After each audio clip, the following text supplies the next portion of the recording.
तो भाई इतनी बड़ी कंट्रोवर्सी चल रही है, इसी सब के बीच में सुमित महल का कुछ सच है जो वो बाहर आने लगा है। हम लोगों ने क्या सोचा था और हाय राम क्या हो गया। सुमित महल को हम सब ने कितना सीधा समझा, अब समझ में आ रहा है कि सुमित महल भी इन्हीं सब से मिले हुए थे। तो भाई देखो, रिकॉर्डिंग का खेल तो आजकल चल ही रहा है। आप लोगों ने तो देखा ही होगा कि अलका जी कितनी प्यारी प्यारी रिकॉर्डिंग सुना रही हैं हम सभी को। सचिन की हो, नेहा की हो, किसी की भी हो, वो उठा के बस डाल दे रही हैं। क्यों? क्योंकि उन्हें तो किसी से मतलब है नहीं, उन्हें तो बस अपने व्यूज़ चाहिए। नेहा को लग रहा है कि मैं नहीं बोलूँगी तो मेरी तरफ से अलका जी बोलेंगी, तो नेहा जी को लग रहा है कि अलका दीदी उनकी वकील बनी हुई है। लेकिन नेहा दीदी को नहीं पता कि अलका जी किसी की नहीं है। उन्हें ये तक नहीं पता कि वो उनके बारे में क्या क्या बोल रही हैं। सुन रही हैं वो भी, लेकिन बोलना नहीं चाहती क्योंकि सामने आना ही नहीं चाहती। तो नेहा जी को लग रहा है कि अलका जी उनका साइड ले रही हैं, लेकिन उन्हें समझ ही नहीं आ रहा है कि अलका तो दोनों की उतार रही हैं। समझे क्या उतार रही हैं? समझ गए होंगे। तो देखिए भैया, दोनों की उतर गई है, क्योंकि जो एक रिकॉर्डिंग है वो सामने आई है। उसमें जो सुमित महल है वो सचिन से कह रहे हैं कि भाई सुन, मुझे शादी कर लेने दे, शादी करने के बाद तू dash dash dash dash dash, यानी उस रिकॉर्डिंग में कट लगा हुआ है।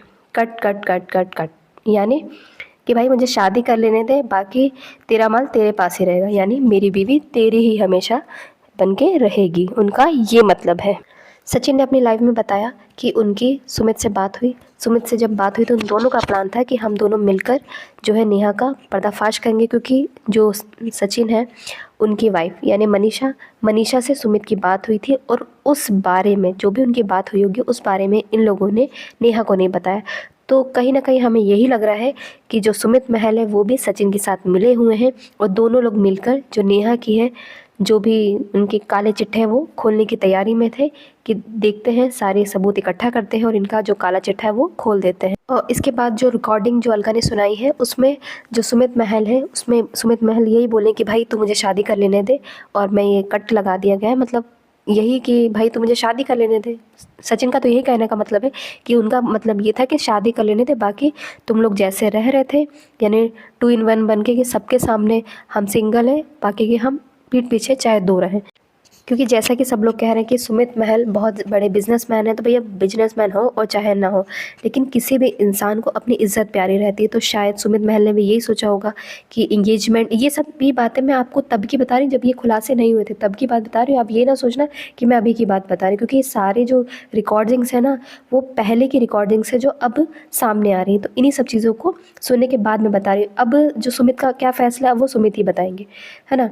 तो ये चीज़ सुमित का शायद यही लगा होगा कि भाई देख, मेरी एंगेजमेंट तो हो ही गई, अब सबके सामने अगर मैं मना करता हूँ तो एक जो वो होता है ना कि विधवा को मैंने साथ देने का वादा किया, अब मैं ये चीज़ तोड़ रहा हूँ। क्योंकि सचिन के बारे में भी वो किसी को बताना नहीं चाहते थे, शायद यही बात होगी, इसीलिए उन्होंने ऐसा कहा।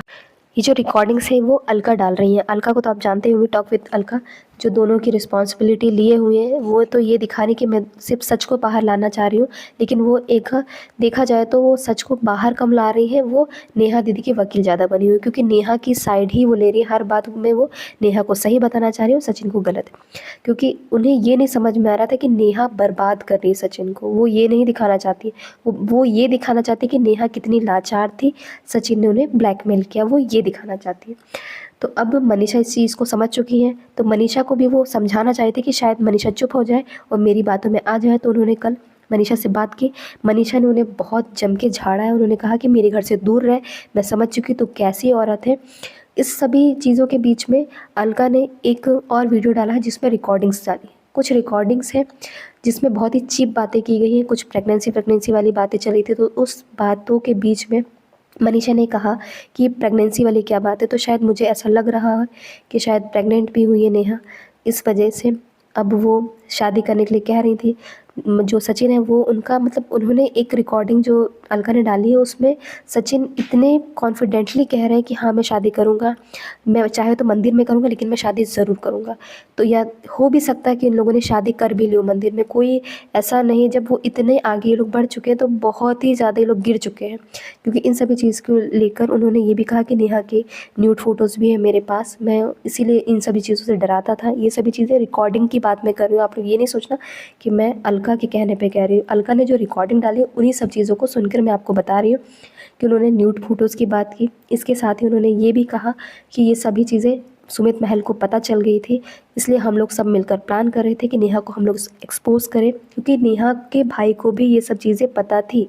और जो मैसूर वाला प्लान जो चल रहा था कि मैसूर में, अब आप लोग खुद सोचो कि इतनी सारी कंट्रोवर्सी हो गई, अब नेहा को क्या काम होगा। तो वो जो आशिकी है ना, दोनों तरफ से, और कुछ नहीं है। नेहा सबके सामने आना नहीं चाहती है, चुप बैठी हुई है, क्योंकि उनके पास कोई जवाब ही नहीं। इतने ज़्यादा सवाल हो चुके हैं कि उनको समझ ही ना किस किस चीज़ का आंसर दूँ। सुमित महल इसलिए नहीं बोलना चाह रहे क्योंकि शायद उन्हें अपनी इज़्ज़त प्यारी है, क्योंकि अगर वो बोलेंगे तो एक तरफ से बीवी भी गई और एक तरफ से इज़्ज़त भी गई।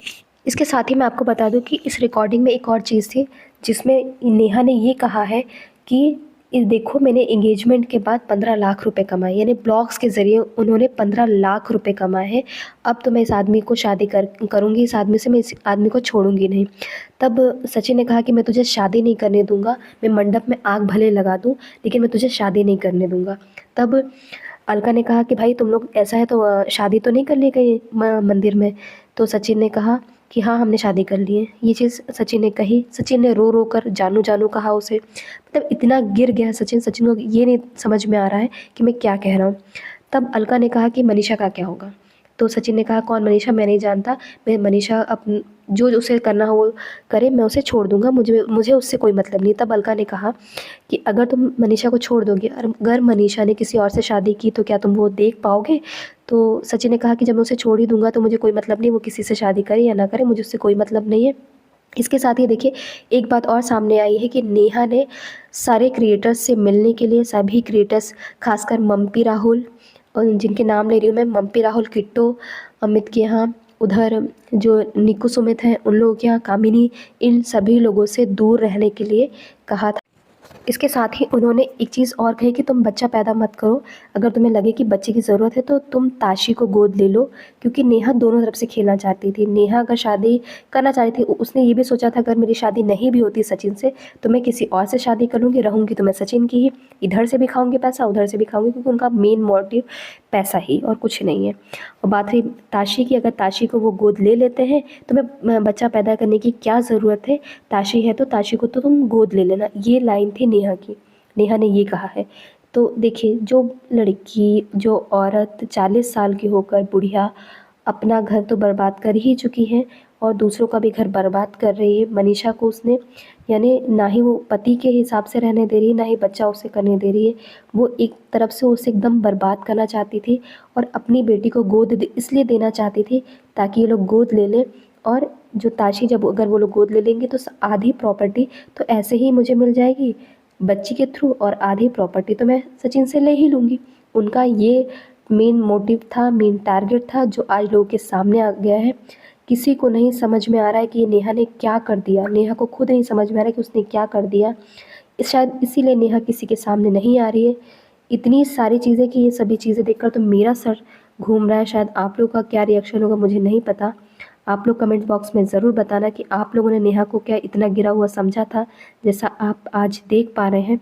प्लीज़ कमेंट बॉक्स में आंसर ज़रूर करना। अगर आपको ये ब्लॉग अच्छा लगा हो तो प्लीज़ मेरे चैनल को लाइक, शेयर, सब्सक्राइब ज़रूर करना। Thank you.